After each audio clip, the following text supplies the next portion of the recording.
नमस्कार दोस्तों, गार्गी क्लासेस पर आपका स्वागत है। डेट आज की 29 नवंबर 2021 और देख लेते हैं इंडियन एक्सप्रेस की इंपॉर्टेंट न्यूज़ जो अभी हम इस वीडियो में डिस्कस करेंगे। देखो, फ्रंट पेज पे आज की इतनी कोई इंपॉर्टेंट न्यूज़ नहीं है, बट एक समरी लेंगे हम इस पेज से। इसके आगे देखें तो एक्सप्लेन पेज पे एमएसपी से रिलेटेड एक आर्टिकल है, ये देख लेंगे। कोरोना वायरस के वेरिएंट और उनके नाम किस तरीके से दिए जाते हैं वो जान लेंगे। बाकी इसमें और कोई इंपॉर्टेंट है नहीं। इसके आगे हम देखेंगे यहाँ पर वर्ल्ड पेज पे एक बार नज़र डालेंगे। कुछ आज ज़्यादा इंपॉर्टेंट न्यूज़ है नहीं वैसे देखी जाए तो। बस एक तो हम इकोनॉमी पेज पे देखेंगे, ये कनेक्टेड लैंडिंग से रिलेटेड मुद्दा, और एक हम समझेंगे ये वाला जो क्रॉस बॉर्डर इंसॉल्वेंसी है। इस कॉन्सेप्ट को हम समझने की कोशिश करेंगे यहाँ पर। बाकी और जो न्यूज़ है उन पर नज़र डाल देंगे। तो चलिए स्टार्ट करते हैं डिटेल में, यहीं से इकोनॉमी पेज से ही। फर्स्ट जो न्यूज़ है दैट इज़ कि अगर बड़े बिजनेस हाउसेस को बैंकिंग में एंट्री दे दी जाए तो उसका नुकसान क्या हो सकता है। तो वो नुकसान है कनेक्टेड लैंडिंग। जानते हैं मुद्दा क्या है पूरा। देखो, आरबीआई के द्वारा एक इंटरनल वर्किंग ग्रुप कॉन्स्टिट्यूट किया गया था जिसमें यह था कि बैंकिंग लाइसेंस किस बेसिस पे देने चाहिए। तो उन्होंने अपनी तरफ से सजेशन दिया कि क्यों ना हम बड़े जो बिजनेस हाउसेस हैं उनको भी एक लाइसेंस दे दे, जिससे कि वो बैंकिंग में अपनी तरफ से जो भी उनके पास एक्सपर्टाइज है, कैपिटल है, उसको इन्फ्यूज़ करके बैंकिंग के सेगमेंट को और ज़्यादा स्ट्रेंथन कर सके। तो मुद्दा आ जाता है कि जी अगर एक प्राइवेट कंपनी या कॉरपोरेट हाउस खुद से ही अगर बैंक खोल लेगा तो फिर वो अपने लिए जो लोन की रिक्वायरमेंट है वो उस बैंक से ही फुलफिल कर लेगा। तो इसको हम बोलेंगे कनेक्टेड लैंडिंग, और यही सबसे बड़ी चिंता का कारण है। क्योंकि होगा क्या कि अगर आज के 50 साल पहले की बात करें, 1969 में फर्स्ट टाइम हमारे यहाँ पर बैंक्स का नेशनलाइजेशन हुआ था। उसके पहले ये जो बड़े कॉरपोरेट हाउस हुआ करते थे उस टाइम पे प्राइवेट सेक्टर की जो कंपनीज थी उनके हाथ में ही बैंकिंग सेक्टर हुआ करता था।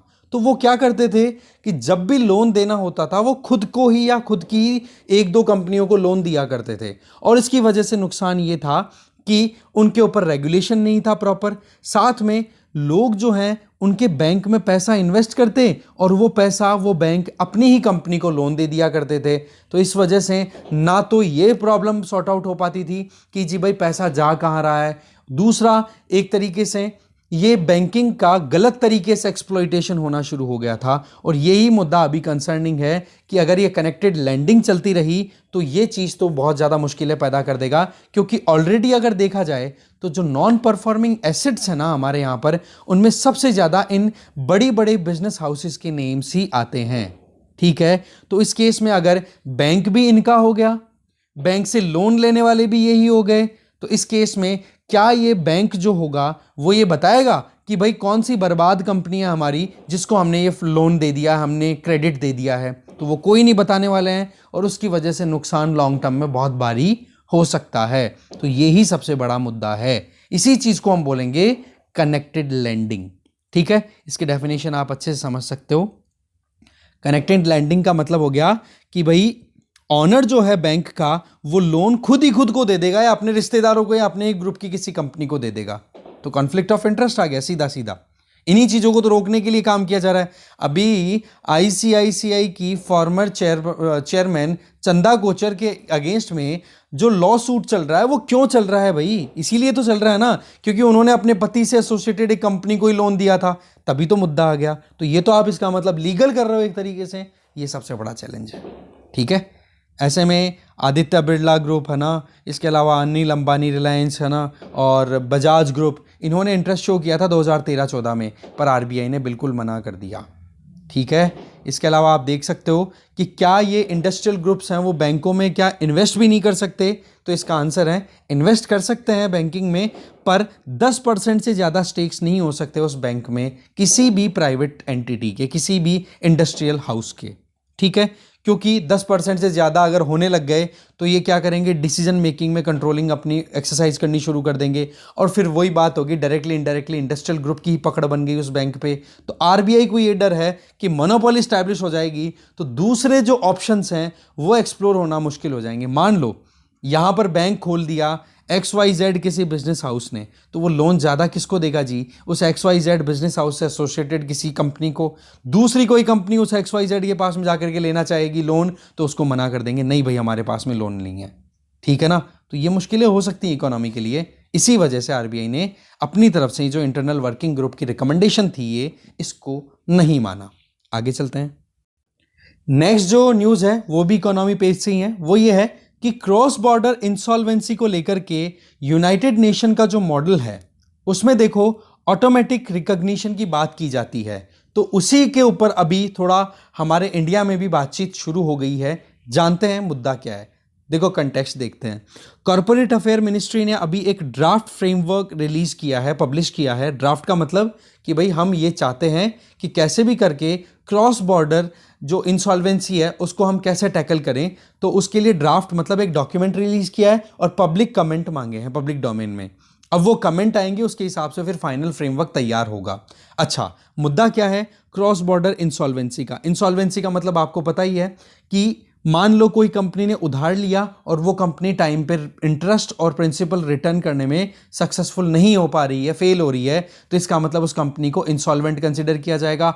और अगर उसी कंपनी को किसी एडजुडिकेटिंग अथॉरिटी, दैट मींस कोई कोर्ट या किसी ट्रिब्यूनल ने ये कह दिया कि वाकई में ये कंपनी तो पैसे देने लायक नहीं है, दिवालिया है, तब उसको बोल दिया जाएगा बैंकरप्ट। ओके, तो जब एक कंपनी जो कि इंडिया में ऑपरेट करती है और उसी कंपनी के ऊपर कर्जा कहीं और भी ले रखा उस कंपनी ने आउट ऑफ इंडिया, तो अब उस बाहर के कर्जे को अगर इंडिया में सेटल करवाने की कोई कोशिश करे, इसका मतलब क्या हो गया क्रॉस बॉर्डर इंसॉल्वेंसी प्रोसीडिंग। ठीक है, और ये चीज अभी यूनाइटेड नेशन या UN central, that means United nation commission on international trade law, ये मॉडल, इस मॉडल के अंडर में ये चीज अवेलेबल है। और इसी चीज को इंडिया में भी कॉर्पोरेट अफेयर मिनिस्ट्री एक बार एक्नॉलेज करना चाहती है, क्योंकि इंडिया अभी तक ये जो मॉडल है ना, model law of UN central, जिसमें क्रॉस बॉर्डर इंसॉल्वेंसी को रेगुलेट करने के लिए कुछ गाइडलाइंस दी हुई है, उसके लिए हमारे यहाँ पर कोई काम अभी तक होता नहीं है। वैसे हमें पता है कि insolvency and bankruptcy code India में आईबीसी जो है वो ऑपरेट करता है इंसॉल्वेंसी से रिलेटेड जो भी मुद्दे होते हैं उनको, पर आईबीसी में ऐसा कोई प्रोविजन नहीं है जिसके बेसिस पे इंसॉल्वेंसी, ये जो क्रॉस बॉर्डर इंसॉल्वेंसी है, इसकी प्रोसीडिंग्स को कंटिन्यू किया जा सके। तो इस चीज को इन्वॉल्व करना आईबीसी के अंडर में, इसी चीज के लिए ये ड्राफ्ट पेपर रिलीज किया है किसने, कॉर्पोरेट अफेयर मिनिस्ट्री ने। ठीक है जी, अब बात आ जाती है इंसॉल्वेंसी, ये क्रॉस बॉर्डर इंसॉल्वेंसी प्रोसीडिंग क्या होती है। सिंपल सी बात है, क्रॉस बॉर्डर इंसॉल्वेंसी समझ में आ गई तो बस रीडिंग मारेंगे हम इस पे कि मान लो कोई भी डिस्ट्रेस्ड कंपनी है, डिस्ट्रेस्ड कंपनी मान लो XYZ, यहां पर एक एग्जांपल दिया जा रहा है जेट एयरवेज का। ठीक है, अब जेट एयरवेज जो है वो इंडिया में इंसॉल्वेंट डिक्लेयर हो गई, पर पता पड़ा कि जेट एयरवेज का एक एयरक्राफ्ट, उसको यहां पर एक एग्जांपल दिया हुआ है, उसी को लेंगे, ज्यादा समझ में आ जाएगा, उसको एम्स्टरडेम, दैट मींस नेदरलैंड्स में लैंड करवा दिया कि जी भाई आपकी कंपनी के हम भी रुपए मांगते हैं। इंडिया में तो इंसॉल्वेंसी प्रोसीडिंग्स आईबीसी के तहत चली रही है कि भाई जेट एयरवेज बर्बाद हो गया, पैसा नहीं दे रहा है रिटर्न उधार लिया हुआ बैंकों को या जो भी लैंडर्स थे उनको, पर पता पड़ा कि एम्स्टरडेम नेदरलैंड्स में भी उसके एक एयरक्राफ्ट को लैंड करवा दिया, ये बोल के कि जी भाई आप भी पैसे दो हमें, कि आप इंडिया में भी आपके खिलाफ में कार्रवाई हो रही है तो हम भी आपके खिलाफ कार्रवाई करेंगे, क्योंकि आपने भी हमसे उधार लिया है और वो उधार नहीं दिया तो हमें आपका एयरक्राफ्ट जब्त करना पड़ेगा, और जब्त कर लिया उनका एयरक्राफ्ट। तो मुद्दा क्या आ गया कि एक तो इंसॉल्वेंसी प्रोसीडिंग इंडिया में चल रही है और साथ साथ में नेदरलैंड्स में भी शुरू हो गई। पर अब मुद्दा यह आ जाता है कि नेदरलैंड्स की जिस कंपनी ने इस जेट एयरवेज को उधार दिया था ना, वो कंपनी चाहती है कि भाई इंडिया में भी हमारा जो प्रोसीडिंग है उसको इंडिया में भी इन्वॉल्व किया जाए, और जेट एयरवेज के खिलाफ में एक पूरी कार्रवाई इंडिया में अगर चल रही है तो हम उसमें पार्टिसिपेट करना चाहते हैं। अब यहां पर मुद्दा आ जाता है क्रॉस बॉर्डर इंसॉल्वेंसी का, कि वहां पर इस नेदरलैंड की कंपनी को एंटरटेन किया जाता है या नहीं। करंट जो सिनेरियो है वो ये है कि इंसॉल्वेंसी एंड बैंक्रप्सी कोड के तहत इस तरीके की फंक्शनिंग में ये जो नेदरलैंड का जो एग्जांपल हम ले रहे हैं, नेदरलैंड की इस प्रोसीडिंग को इंक्लूड किया भी जाएगा तो ज़्यादा इंपॉर्टेंस नहीं दी जाती है हमारे यहाँ पर। तो मुद्दा गया फिर नेशनल कंपनी लॉ ट्रिब्यूनल के पास में, और उन्होंने डिक्लाइन कर दिया कि जी हम जो हैं, हमारे पास में इस तरीके की कोई अथॉरिटी नहीं है कि हम फॉरेन कोर्ट के ऑर्डर्स को हमारे यहाँ पर अप्लाई करना शुरू कर दें, आपको अपने ही कंट्री में कुछ करना पड़ेगा। ठीक है, और इसी चीज को सॉर्ट आउट करने के लिए अभी ये मिनिस्ट्री ऑफ कॉरपोरेट अफेयर्स ने अपनी तरफ से ये बात कही है कि जी क्यों ना हम क्रॉस बॉर्डर इंसॉल्वेंसी पे अब काम करना शुरू कर दें। ठीक है, इसके अलावा फिर मुद्दा जाता है national company law appellate tribunal के पास में। उन्होंने भी ये कह दिया कि डच प्रोसीडिंग्स है उनको हम इंक्लूड भी कर लेंगे, कोई प्रॉब्लम नहीं है, पर वो होगा non main insolvency proceeding. That means कि भाई इसको हम मेन प्रोसीडिंग नहीं मानेंगे। नेदरलैंड्स वाली जो है उसको तो केवल सपोर्टिव डॉक्यूमेंट की तरह या सपोर्टिव असिस्टेंस के लिए यूज करेंगे। मेन जो काम है वो तो इंडिया में ही होगा, और जो मेन जो प्रोसीडिंग चलेगी वो इंडिया में चल रही है, तो इंडिया को क्या बोल देंगे? Centre of main interest, COMI। क्योंकि कंपनी मेनली ऑपरेट कहां कर रही है? इंडिया में, और बेसिस कहां पर है? हेडक्वार्टर कहां पर है? इंडिया में। लोन लिया हुआ है डच से, तो भाई वहां की प्रोसीडिंग को पहले तो NCLT ने तो मना कर दिया कि भाई हमारे पास में तो ऐसा कोई ऑब्लिगेशन ही नहीं है कि हम बाहर के केसेस को भी यहां पर, एक कंपनी जिसके खिलाफ में इंडिया में भी केस चल रहा है और वो इंडियन ही कंपनी है और उसके खिलाफ में बाहर में भी केस चल रहा है, बाहर वाले केस को हम यहां पर एंटरटेन करें? जी बिल्कुल भी हमारे पास में ऐसा अप्रूवल नहीं है। फिर बुंदा जब NCLT के पास जाता है तो NCLT बोल देता है कि जी हम एंटरटेन तो कर लेंगे, पर सेंटर ऑफ मेन इंटरेस्ट हम इंडिया को मानेंगे। आपका जो केस है नेदरलैंड्स का, उसको हम नॉन मेन इंसॉल्वेंसी प्रोसीडिंग के तौर पे लेंगे, कभी भी असिस्टेंस के लिए जरूरत पड़ेगी तो उसको कर लेंगे। तो बात ही आ जाती है कि ये जो इन्वॉल्वमेंट के लिए एपेलेट ट्रिब्यूनल के पास जाना पड़ा, इसके पहले भी तो काम हो सकता था ना। इसी बात को लेकर के ये ड्राफ्ट रिलीज किया गया है मिनिस्ट्री ऑफ कॉरपोरेट अफेयर्स के लिए कि क्यों ना हम क्रॉस बॉर्डर इंसॉल्वेंसी को इंटीग्रेट करते हुए आगे काम कर सकें। क्योंकि एक प्रोसीडिंग चल रही है उस कंपनी के खिलाफ बाहर, एक प्रोसीडिंग चल रही है इंडिया में, तो बोलो दोनों एक ही कंपनी के खिलाफ चल रही है ना, तो दोनों जो ज्यूरिसडिक्शन है, नेदरलैंड्स का ज्यूरिसडिक्शन और इंडिया का ज्यूरिसडिक्शन, दोनों कोलैबोरेट करके भी तो ट्रीट कर सकते हैं ना। और जिसका जितना हिस्सा मिलता है उतना उस कंपनी को रेजोल्यूशन में ला करके बेच करके एसेट को और डिवाइड कर लो। ये है मुद्दा, और इसी मुद्दे के लिए ऑलरेडी एक UN सिट्राल का मॉडल है जिसके बारे में हम बात कर रहे हैं, और उसमें देखो अभी तक 49 कंट्रीज इसके सिग्नेटरीज हैं, जिसमें UK, US, south Africa, south Korea, Singapore ये है, इंडिया नहीं है। अब इंडिया जो है वो इसी इंटरनेशनल मॉडल लॉ के बेसिस पे ही जो क्रॉस बॉर्डर इंसॉल्वेंसी है इसको प्रमोट करने की काम कर रहा है। ओके, आई गेस आपको पूरा समझ में आ गया होगा मुद्दा जो था हमारा। तो देखो कि COMI that means centre of main interest, that means हम यहां पे बात कर रहे हैं सेंटर ऑफ मेन इंटरेस्ट। ये डिसाइड करने की अभी अथॉरिटी किसके पास में है? सीधी सी बात है, एडजुडिकेटिंग जो अथॉरिटी है वो। ठीक है, फिर उसके बाद में डोमेस्टिक कोर्ट का मतलब अभी हम NCLT या NCLAT की बात कर रहे हैं, ठीक है ना। अब वो प्रोसीडिंग जो भी फॉरेन प्रोसीडिंग है उसको नॉन मेन प्रोसीडिंग कंसीडर करता है, इंपॉर्टेंस देना चाहता है, वो डिपेंड करता है। तो इन चीज़ों के लिए देखो ये UN सिट्राल का मॉडल है ना, ये अपने आप में इंपॉर्टेंट काम करता है। तो एक तो आपको कॉन्सेप्ट ये समझ में आना चाहिए था कि क्रॉस बॉर्डर इंसॉल्वेंसी क्या होती है। दूसरा, UN सिट्राल जो मतलब क्रॉस बॉर्डर इंसॉल्वेंसी को डील करने के लिए कौन सी बॉडी का इन्वॉल्वमेंट होता है, यूनाइटेड नेशन की का, तो UN सिट्राल आप ऑप्शन में टिक कर दोगे। तो यही है मेन मुद्दा, इसी चीज़ को आगे एक्सटेंड करते हुए बताया हुआ है। ठीक है, COMI का मतलब मैंने आपको बता ही दिया कि जहां पर कंपनी अपना मेन बिजनेस कंडक्ट करती है, जिसका हेडक्वार्टर भी रजिस्टर्ड ऑफिस है वो लोकेटेड है। जैसे कि हमने जेट एयरवेज की बात की तो ये इंडिया में काम कर रही थी, पर इसके खिलाफ में कार्रवाई नेदरलैंड्स में भी हुई। तो नेदरलैंड्स वाला जो मुद्दा है वो अगर इंडिया में सॉर्ट आउट करवाना चाहते हैं तो एक रेसिप्रोसिटी वाला कॉन्सेप्ट काम में आएगा। रेसिप्रोसिटी का मतलब कि जी एक कंट्री है, एक यहाँ पर नेदरलैंड्स की बात कर लो, एग्जांपल हमारे पास में अवेलेबल है, क्यों फालतू में कोई और एग्जांपल लें।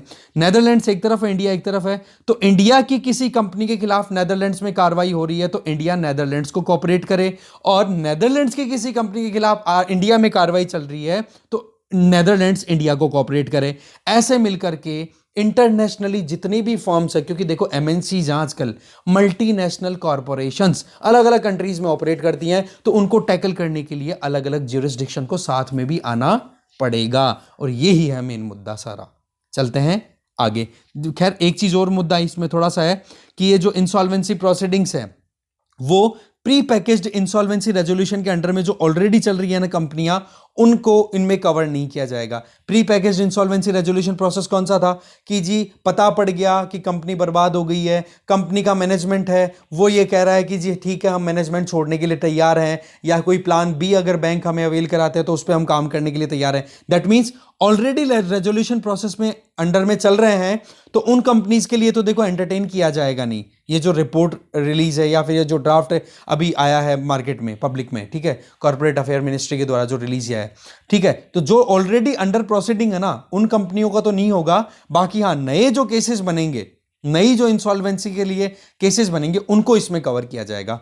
और इसमें जब चेंजेस ला दिए जाएंगे ना तो IBC insolvency and bankruptcy code है ना वो काम करेगा, ठीक है। और ये पीआईआरपी वाला मुद्दा क्यों आया था, हमें ही पता है कि एमएसएमईज जो कोविड की वजह से स्ट्रेस में आ गए हैं ना, उनको थोड़ा रिलैक्स करने के लिए पीआईआरपी का सेगमेंट आया था कि चलो ठीक है थोड़ा सा रिलैक्सेशन दे दिया जाए, जैसे कि मोरेटोरियम देना टाइम पे। मोरेटोरियम का मतलब हो गया कि भाई लोन देने के लिए रिलैक्सेशन दे देना, लोन की ईएमआई देने में सक्सेसफुल नहीं हो पा रहे हैं, सक्षम नहीं है कंपनियां, तो उनको थोड़ा रिलैक्सेशन देना। हाँ ठीक है भाई आपकी बार नहीं दे पा रहे हो तो थोड़ा एडजस्ट कर लो, रीस्ट्रक्चर कर लेते हैं आपके लोन को और आप नेक्स्ट मंथ से ये थोड़ी दूसरी तरीके से ईएमआई पे कर दो, थोड़ा रिलैक्सेशन दे। तो एमएसएमईज को रिलैक्सेशन देने के लिए पीआईआरपी वाला कॉन्सेप्ट शुरू हुआ था।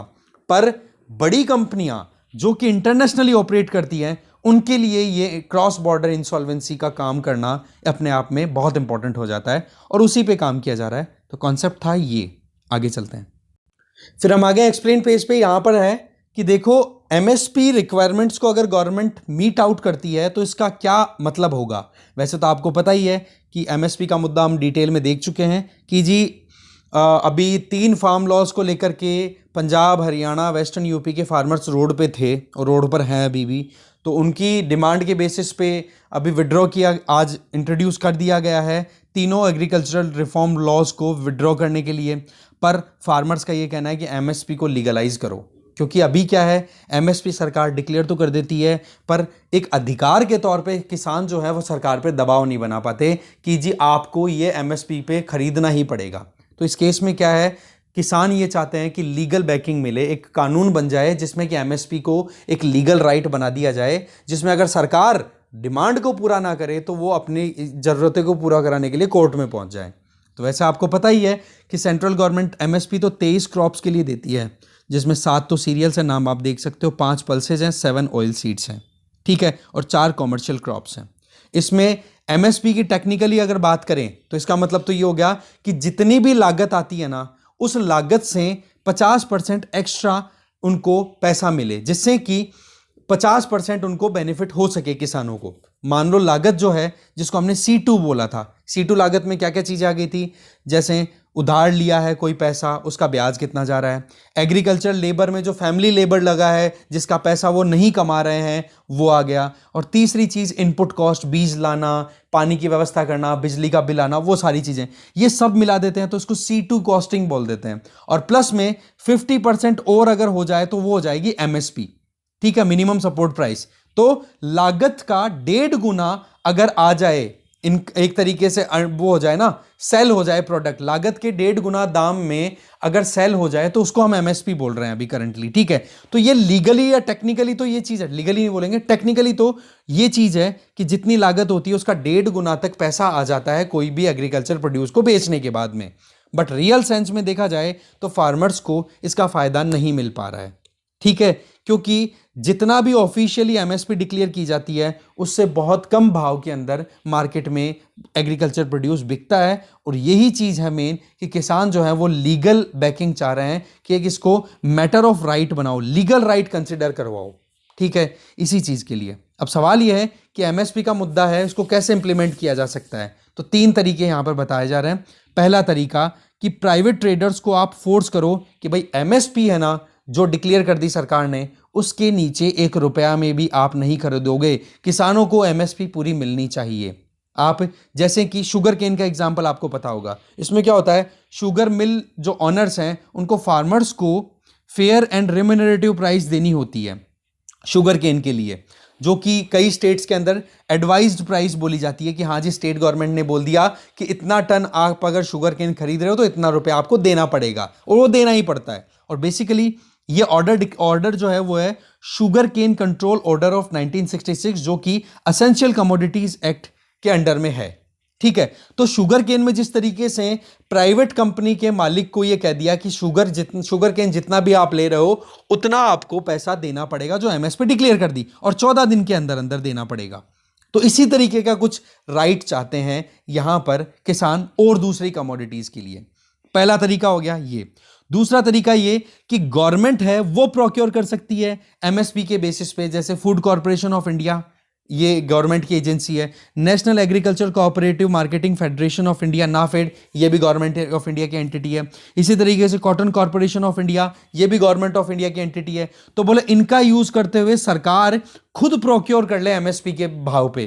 पर सवाल यह है कितना खरीदेगी सरकार, क्योंकि मेन जो फोकस है सरकार का वो राइस और इस पे वीट पे रहता है। ठीक है, तो ये चीज हो गई। दूसरा तरीका हो गया ये एमएसपी को फुलफिल करने का। और तीसरा तरीका ये कि जो एमएसपी गारंटी की जा रही है सरकार के द्वारा, ठीक है, कि मान लो 2000 रुपए पर क्विंटल के हिसाब से गेहूं बिकने चाहिए मार्केट में, ये एमएसपी डिक्लेयर कर दी सरकार ने, पर वो पूरा का पूरा गेहूं तो सरकार खरीदने से रही। अब क्या किया जाए कि बोला प्राइवेट सेक्टर जो भी एंटिटी है, प्राइवेट फर्म्स हैं, मार्केट प्राइस के ऊपर खरीद लें, और मार्केट प्राइस और एमएसपी में जो भी डिफरेंस आ रहा है, मतलब फार्मर ने जब गेहूं बेचने के लिए निकला तो पता पड़ा एमएसपी तो 2000 डिक्लेयर कर दी सरकार ने, पर वहां पे बिक रहा है गेहूं 1900 रुपए पर क्विंटल के हिसाब से। तो फार्मर को लॉस कितना हो गया एमएसपी के कंपैरिजन में? 100 रुपए का। अब वो 100 रुपए कॉम्पनसेट कर देगी सरकार। इसका मतलब क्या हो गया कि गवर्नमेंट जो है वो डिफरेंस दे देगी जो भी एमएसपी के अगेंस्ट में नुकसान हो रहा है किसानों को। ठीक है, मार्केट प्राइस और एमएसपी के बीच में जो भी डिफरेंस है हार्वेस्टिंग सीजन के हिसाब से। तो ये 3 तरीके हैं जिससे कि एमएसपी को आप इंप्लीमेंट कर सकते हो। इसके अलावा और सारी चीज़ें बहुत माइन्यूट बताई जा रही हैं जो मुझे लगा नहीं इतनी इंपॉर्टेंट है ना। मेन जो बात आ जाती है ये कि अब किसानों को सपोर्ट देने के लिए कुछ एक्सपर्ट्स का ये भी कहना है कि भाई हम प्राइस की बजाय अब इनकम सपोर्ट अगर दे दे तो ज़्यादा ठीक रहेगा। ठीक है, एक सेकेंड रुकिए। इसका मतलब ये हो गया जैसे रायतू बंधु स्कीम चल रही है तेलंगाना में, उसमें क्या होता है पर हेक्टेयर के हिसाब से किसानों के अकाउंट में पैसा जाता है, चेक के थ्रू पैसा मिल जाता है। बोले एग्जैक्टली वही मिनिमम इनकम फोकस में रखो अब प्राइस की बजाय, कुछ का ये भी कहना है। और बाकी है देखो हम ऑलरेडी इस बारे में बहुत बार डिस्कस भी कर चुके हैं। पीएम किसान स्कीम चल रही है, वो भी तो ऐसा ही कुछ है ना कि पर फार्म हाउस होल्ड के हिसाब से 6000 रुपये पर ईयर के हिसाब से दिए जाते हैं। ठीक है, वही चीज़ बताई जा रही है। इसके अलावा आगे चल देंगे। नेक्स्ट अगर देखें तो वो है कोरोना वायरस वेरिएंट से रिलेटेड और उनके म्यूटेशन से रिलेटेड। तो देखो अभी जो लेटेस्ट जो है आया है ओमिक्रॉन, ठीक है ना, तो इस वायरस का अगर देखा जाए ना तो इसमें वेरिएशन इतने ज़्यादा हैं, इतने म्यूटेशन हैं जितने कि शायद पहले ही कभी कोई कोरोना वायरस में देखे गए हों। वो डिटेल इतनी सारी है, जैसे यहाँ पर डेल्टा, अल्फा और ये ओमिक्रॉन। तो ओमिक्रॉन में म्यूटेशन आप देख सकते हो कितना ज़्यादा है, जबकि डेल्टा में ये कुछ डॉट्स हैं येलो वाले, और इधर आप देख सकते हो अल्फा में एक ही डॉट था, ज़्यादा म्यूटेशन नहीं था। तो अल्फा से ज़्यादा डिजास्टरस साबित हुआ था डेल्टा, और डेल्टा से ज़्यादा डिजास्टरस साबित हो सकता है ये ओमिक्रॉन। ये है मेन मुद्दा। अब फिर बात आती है कि नेम किस बेसिस पे दिए जा रहे हैं। देखो WHO ये नाम दे रहा है, ठीक है, तो ऐसे में नाम जो आ रहे थे ना, अब जैसे अल्फा आ गया, डेल्टा आ गया, तो नेक्स्ट जो नाम थे ना वो थे या तो न्यू या फिर शी।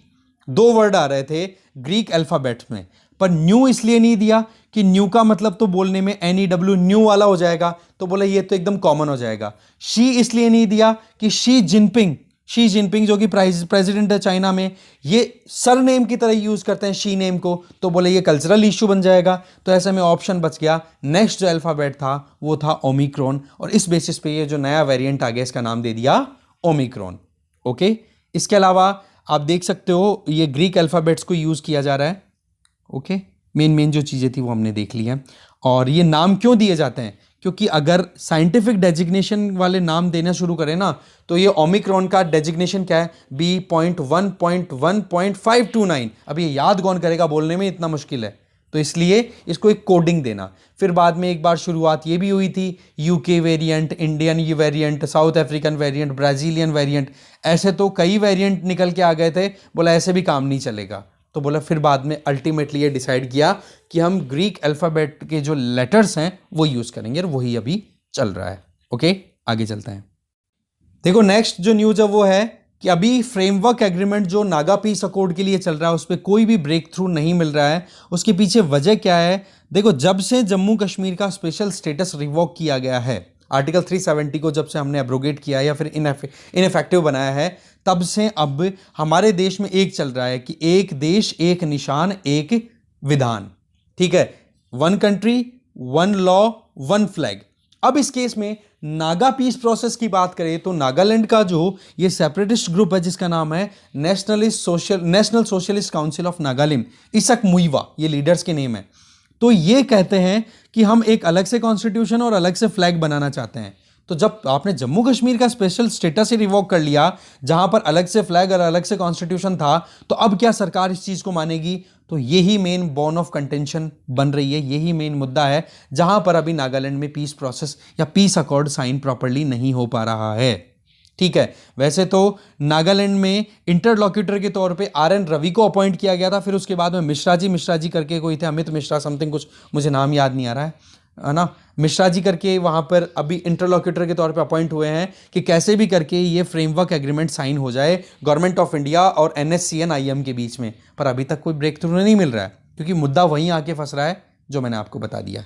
इसके आगे लास्ट जो न्यूज़ है वो देखो इतनी सी है कि इंडिया में जो रोड एक्सीडेंट्स हो रहे हैं ना, उनमें सबसे ज़्यादा कारण है फटीग, मतलब बहुत ज़्यादा थकान होती है, नींद पूरी नहीं होती। और एक्सीडेंट भी कैसे होते हैं?